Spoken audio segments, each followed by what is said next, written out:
जय हिंद। तो आज हम 2th मॉडर्न फिजिक्स का अगला पार्ट जानेंगे।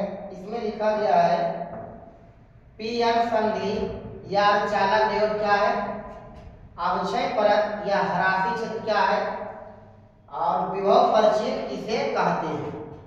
तो वीडियो के अंत तक बने रहिए।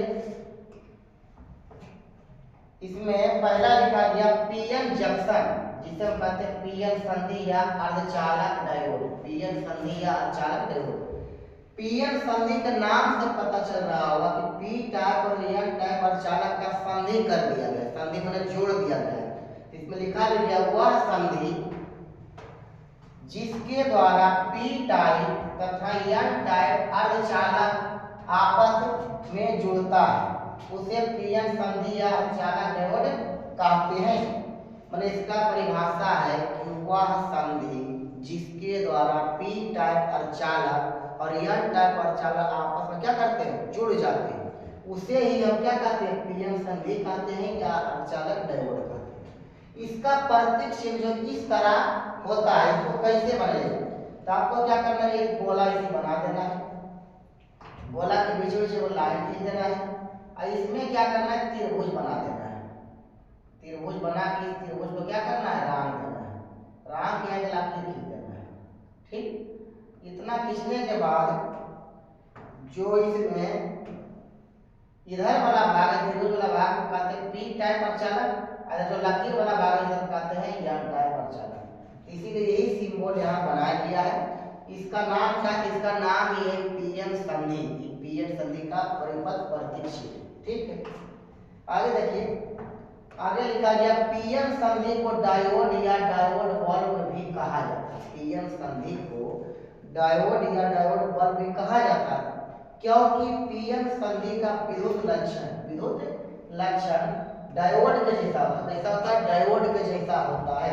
अगर आपसे परीक्षा पूछा जाए कि पीएन संधि को हम डायोड या डायोड बल्ब क्यों कहते हैं, क्योंकि इसका विद्युत लक्षण जो होता है डायोड के जैसा होता है, डायोड के भांति होता है। ठीक है, आगे है डिप्लेशन लेयर। डिप्लेशन लेयर का हिंदी होता है अवक्षय परत, अवक्षय परत या हरासी क्षेत्र, अवक्षय परत या हरासी क्षेत्र। इसका परिभाषा है कि पीएन संधि के दोनों ओर अचल आयनों के बीच बनी परत में मुक्त आवेश वाहकों की कमी होता है, जिसे अवक्षय परत या हरासी क्षेत्र कहा जाता है। इसे एलडी मैंने क्या किया, डिप्लेशन लेयर, एलडी लिखा जाता है, सूचित किया जाता है। मैंने पीएन संधि के दोनों ओर अचल आयन, पीएन संधि में दो ओर हो गए, वो पी टाइप वाला अलग और एन टाइप वाला अलग और होगा। तो पीएन संधि के दोनों ओर अचल आयनों के बीच क्या होता है, अचल आयनों के बीच क्या होता है, मुक्त आवेश वाहकों की कमी हो जाता है, उसी को हम कहते हैं अवक्षय परत या हरासी क्षेत्र। जैसे इसका छोटा सा फिगर बना देता है, जैसे में आप समझ लें, जैसे क्या है यहाँ पर इस तरह से फिगर बना दिए, ठीक, और इधर क्या है, इधर इस तरह से लेयर बन गया। इधर पी प्रकार का चालक है और इधर है एन प्रकार का चालक। अब पी प्रकार का चालक का बहुत संकेत में इसका क्या लिखाए थे, कोटर, कोटर मैंने छिद्र दे देना है। और एन टाइप में लिखा है आपको इलेक्ट्रोड, लिखा थे इलेक्ट्रोड। तब कुछ इलेक्ट्रॉन इधर आ जाता है, कुछ मैंने कोटर उधर चला जाता है, तब कुछ इलेक्ट्रॉन इधर आ गए, अब कुछ कोटर इधर आ गए, कुछ इलेक्ट्रॉन इधर आ गए, कुछ कोटर इधर आ गए। इसी का नाम है एलडी, डिप्लेशन लेयर। मैंने पी टाइप अर्धचालक इधर है, एन टाइप अर्धचालक इधर है, दोनों जब जुटा है तो यहाँ क्या है, दोनों ओर अचल आयनों के बीच मुक्त आवेश वाहकों की कमी हो जाता है, कम जाता है, ह्रास हो जाता है, उसी का नाम है अवक्षय परत या हरासी क्षेत्र। इसे शॉर्ट में एलडी लिखा जाता है, डिप्लेशन लेयर। ठीक है, इसको लिख लीजिए।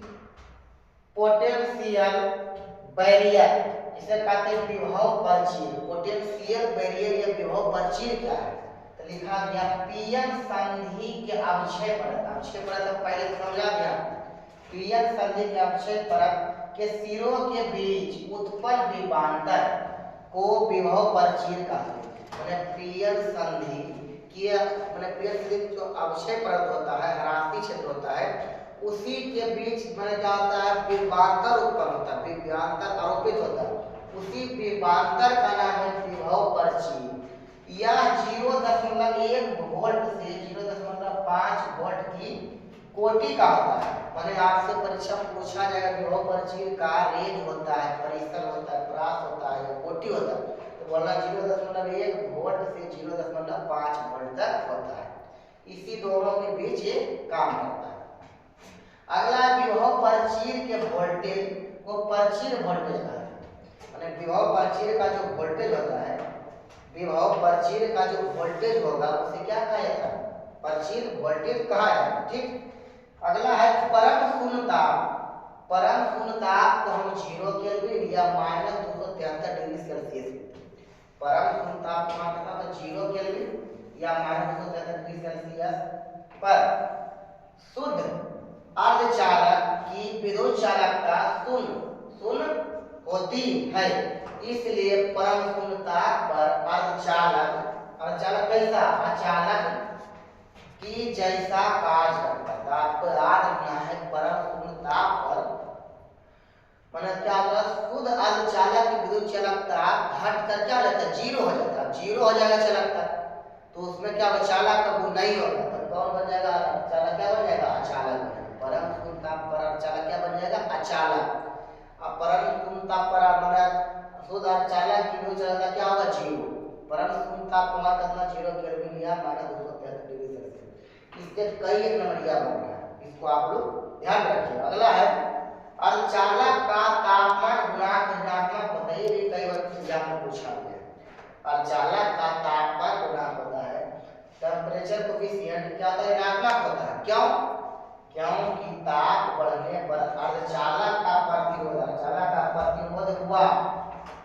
प्रतिरोधकता घटता है। ताप जब बढ़ेगा तो अर्धचालक का प्रतिरोध तथा प्रतिरोधकता दोनों घटता है। इसी कारण से अर्धचालक का तापमान गुणांक क्या होता है, ऋणात्मक होता है। ठीक है, इसको लिख लीजिए।